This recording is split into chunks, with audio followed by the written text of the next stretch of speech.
That is Masters in Murders.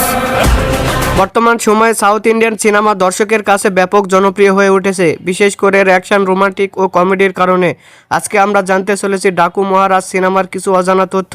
এই সিনেমার budget কত, রিলিজ হয়েছে কবে, পরিচালককে, সঙ্গীত পরিচালককে, এমনকি হিট হয়েছে নাকি ফ্লপ হয়েছে, সবই জানাবো আজকের এই ভিডিওতে। সুতরাং ভিডিওটি অবশ্যই শেষ পর্যন্ত দেখুন।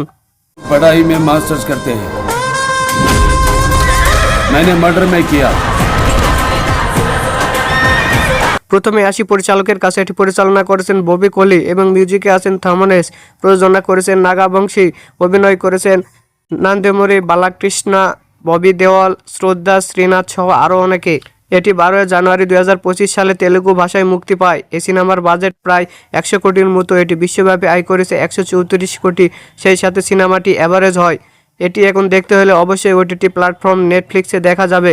খুব সম্ভবত এই সিনেমার দ্বিতীয় পার্ট আসতে পারে। আপনাদের কি মনে হয় অবশ্যই কমেন্ট করে জানাবেন।